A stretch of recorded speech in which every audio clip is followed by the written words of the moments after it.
తబోరు కొండపై నీ ప్రియ శిష్యులు నీ రూపము చూసి తన్మయముందెను.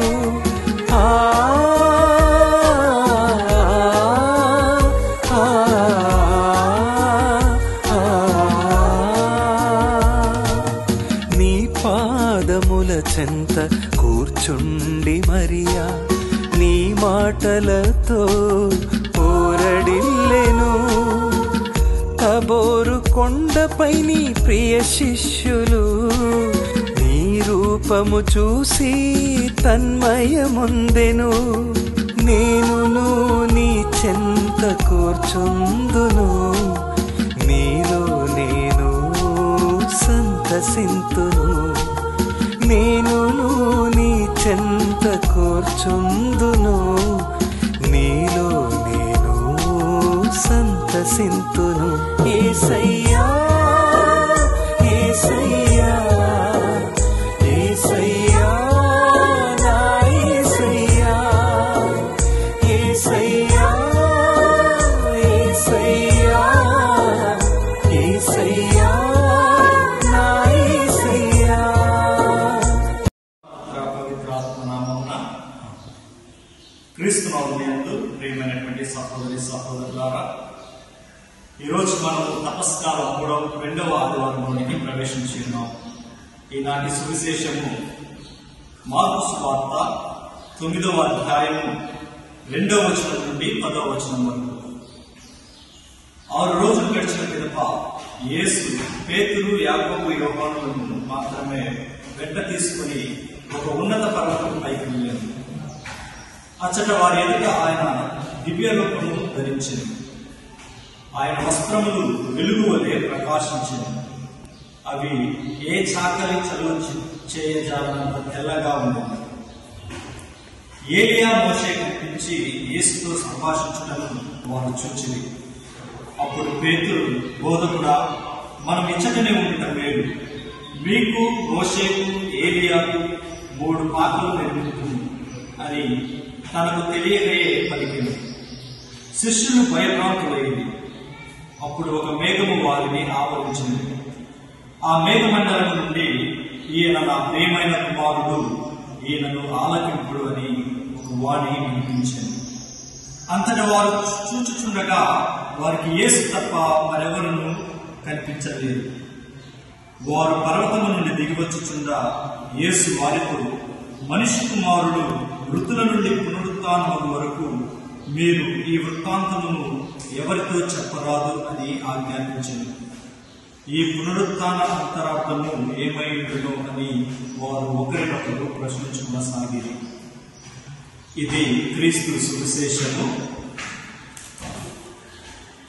క్రీస్తునాథునియందు ప్రియమైనటువంటి సహోదరి సహోదరులారా, ఈరోజు మనము తపస్కాల 2వ ఆదివారంలోనికి ప్రవేశించి ఉన్నాం. కృపావారము అని కూడా అనుకుంటున్నాము.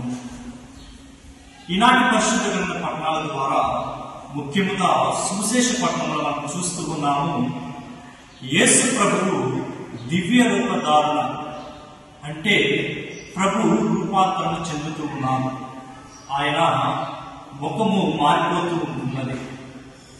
ఆయన మానవ శరీరము దైవ శరీరముగా మారుతూ ఉన్నది.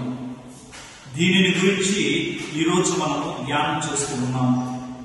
మరి ఈ దివ్య రూపధారణ అనేది గ్రీకు పదం నుండి మెటమార్ఫ్ అనే పదము నుండి వాడబడుతూ ఉన్నది. అంటే రూపాంతరం చెందుతున్నారు.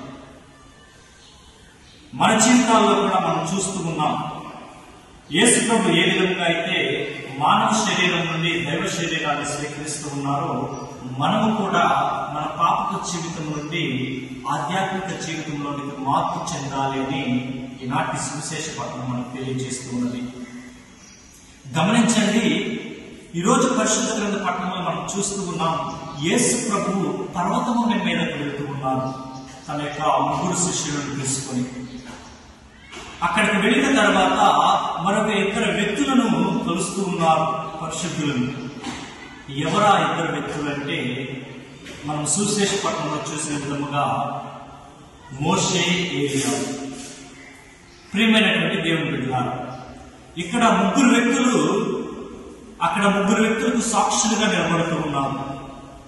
ఈ ముగ్గురు వ్యక్తులు ఎవరు సాక్షులుగా నిలబడుతూ ఉన్నది అంటే, మనము ఈనాటి సువిశేష పట్టణంలో చూసిన విధముగా పేతురు, యాకోబు, యోహాను, ఈ ముగ్గురు వ్యక్తులు కూడా ఎవరికి సాక్షులుగా ఉంటున్నారంటే ఏలియా, మోషే, యేసు ప్రభువులకు సాక్షులుగా ఉంటున్నారు. వాళ్ళు ప్రభు యొక్క మహిమను చూస్తూ ఉన్నారు, చూసి ఉన్నారు.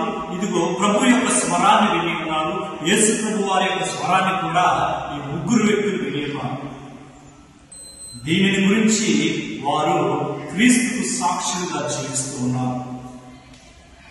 అయితే ప్రియమైనటువంటి దేవుని బిడ్డలారా, మనం చూస్తూ ఉన్నాం, మానవ శరీరము దైవ శరీరముగా మారుతూ ఉన్నది. యేసు ప్రభు మానవునిగా పరమం చెంతకు వెళ్ళి ఇదిగో రూపాంతరం అనేది పొందుతూ ఉన్నాడు. దైవ దర్శనం అనేది శిష్యులకు కనబడుతూ ఉన్నది. దైవ స్వభావాన్ని ప్రభు స్వీకరిస్తూ ఉన్నారు. అయితే ఈరోజు మనం ధ్యానించాల్సింది, ప్రభు పర్వతముకు వెళ్ళారు అంటే పర్వతం అనేది మనము ఒక దేవాలయముగా భావించుకుందాం. ఒక దేవాలయం గుర్తుగా మనం భావిద్దాం. ప్రభు సన్నిధిగా, ప్రభు ఉండే స్థలంగా మనం భావిద్దాం. ఈరోజు ప్రభు చెంతకు వెళ్ళినటువంటి యేసుక్రీస్తు ప్రభువు ఆ పర్వతము చెంత దేవుని సన్నిధికి వెళ్ళినటువంటి ఆయన రూపాంతరం పొందుతూ ఉన్నారు. దివ్య రూపధారణ అనేది జరుగుతూ ఉన్నది. దేవునిని కలుసుకోవడం ద్వారా, దేవునిలో తన్మయత్వం పొందడం ద్వారా, దేవునితో మాట్లాడటం ద్వారా ప్రార్థనా జీవితం ఆయనలో ఉంది కాబట్టి దైవ స్వభావాన్ని ఆయన పొందుకుంటూ ఉన్నారు. దైవ స్వభావం పొందుకుంటూ ఇదిగో అక్కడ ఉన్నటువంటి పరిశుద్ధులు, ఆ ముగ్గురు, ఆ యొక్క ఇద్దరు వ్యక్తులను కూడా ఏలియా, మోషేలను ఆయన మాట్లాడుతూ ఉన్నారు వారితో. అది చూసినప్పుడు ఆ యొక్క శిష్యుల ముగ్గురు ఇదిగో వైభ్రాంతులు అవుతూ ఉన్నారు ఆ స్వరమును విని. యేసు ప్రభు యొక్క ముఖము సూర్యుని వలె మెరుస్తూ ఉన్నది అన్నారు. ఆయన యొక్క వస్త్రములు కూడా తెల్లగా, చాకలి వారు చలువ ఛాయనంతటువంటి తెల్లగా యేసు ప్రభు యొక్క వస్త్రములు మెరుస్తూ ఉన్నాయని వారు సాక్ష్యమిస్తూ ఉన్నారు.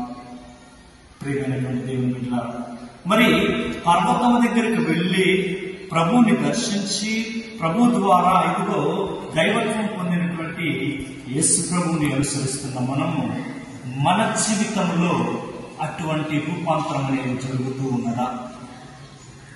చూడండి, ఈరోజు సువిశేషంలో మనం చూస్తూ ఉన్నాం, ముగ్గురు శిష్యులను ప్రభు వెంట పెట్టుకుని వెళ్తూ ఉన్నారు.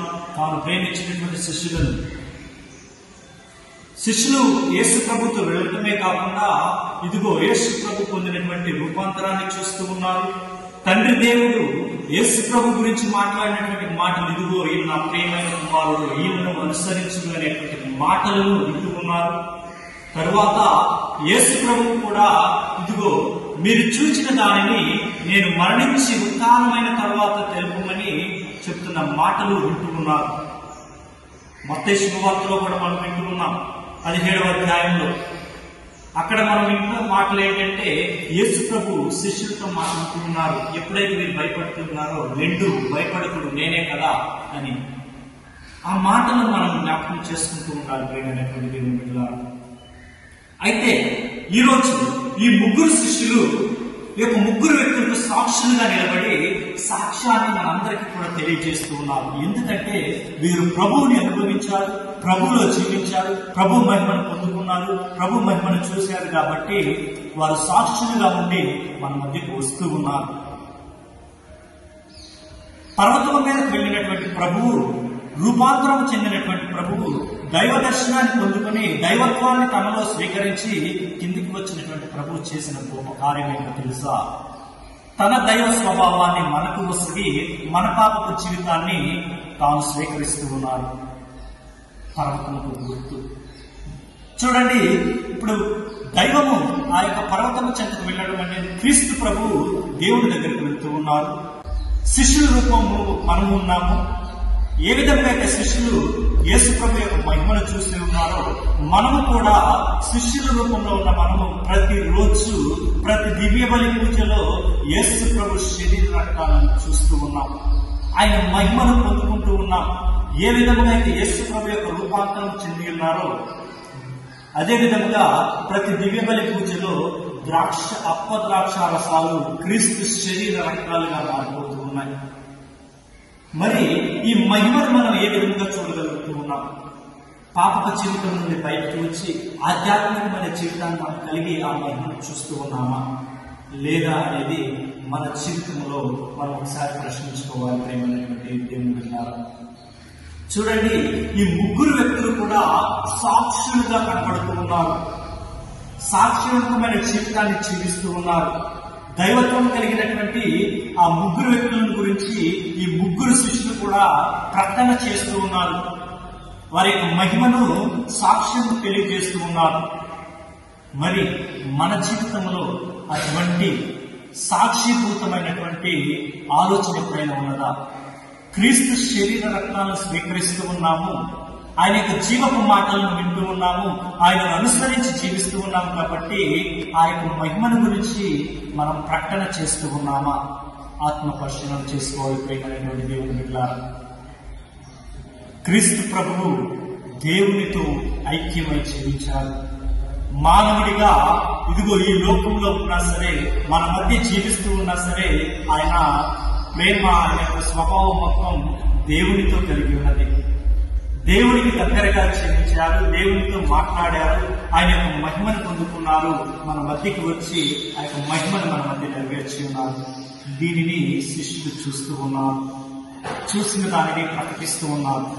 ఈరోజు శిష్యుల స్థానంలో ఉన్న మనము ఇదిగో ఏ విధంగా అయితే శిష్యులు ఆ యొక్క రూపాంతరాన్ని చూస్తూ ఉన్నారో, జ్ఞాన స్నానం పొందిన మనమందరం కూడా ప్రతి దివ్య బలి పూజలో దేవుని యొక్క మాటల ద్వారా, ప్రతి ఒక్క బలి పూజలో యేసుక్రీస్తు శరీర రక్తాలను మనం చూస్తూ ఉన్నాం, ఆయన యొక్క మహిమను చూస్తూ ఉన్నాం. మరి మన పాపపు జీవితాన్ని వదిలిపెట్టి ఇదిగో ఆధ్యాత్మికమైన జీవితాన్ని ధరించి ఆ మహిమను చూచి ఆ మహిమను గురించి ఇతరులకు సాక్ష్యం ఇస్తూ ఉన్నామా? సాక్ష్యం ఇచ్చేటటువంటి శిష్యులుగా మనం మారుతూ ఉన్నామా? నిజమైన క్రీస్తుని అనుసరించే ఆ శిష్యుల వలె మన జీవితాలని మనం మలుచుకుంటూ ఉన్నామా లేదా అనేది ఆత్మ పరిశీలన చేసుకోవాలి. ప్రేమైనటువంటి దేవుని బిడ్డలారా, కాబట్టి ఈరోజు తల్లి శ్రీ సభ మనకి యొక్క తపస్కాల 2వ ఆదివారం మరి ముఖ్యంగా యొక్క సువిశేషాన్ని అనుగ్రహిస్తూ ఉన్నది. నీవు కూడా క్రీస్తుని పోలి జీవించాలి, నీవు కూడా క్రీస్తు శిష్యులను పోలి జీవించాలి, నీవు కూడా ఆ శిష్యుల వలె ఆ యొక్క సాక్ష్యాన్ని ఇవ్వాలి అని కోరుతూ ఉన్నారు. చూడండి, శిష్యులు ప్రభుతో ఉన్నారు కాబట్టి, ప్రభుతో ఐక్యమై ఉన్నారు కాబట్టి ప్రభు యొక్క మహిమను చూశారు. తండ్రి దేవుని యొక్క స్వరాన్ని విన్నారు. యేసు ప్రభు చేత తాకబడి ఎండి భయపడకూడనటువంటి గొప్ప వాక్యాన్ని వారు వింటూ ఉన్నారు. ప్రియమైనటువంటి దేవుని బిడ్డలారా, మనము కూడా ఆ శిష్యుల వలె మన జీవితాలను ప్రభుకి సమర్పించి ప్రభువులో ఐక్యమై జీవిస్తూ ఆయన యొక్క మహిమను మన జీవితాల్లో పొందుకొని మనము, మన కుటుంబాలు, మన సంఘం ఆశీర్వదింపబడాలని, ఆయనకు సాక్షులుగా మనం జీవించాలని ప్రత్యేక విధముగా ప్రార్థన చేసుకుందాం. God bless you all. తాబోరు కొండపై నీ ప్రియ శిష్యులు నీ రూపము చూసి తన్మయముందెను.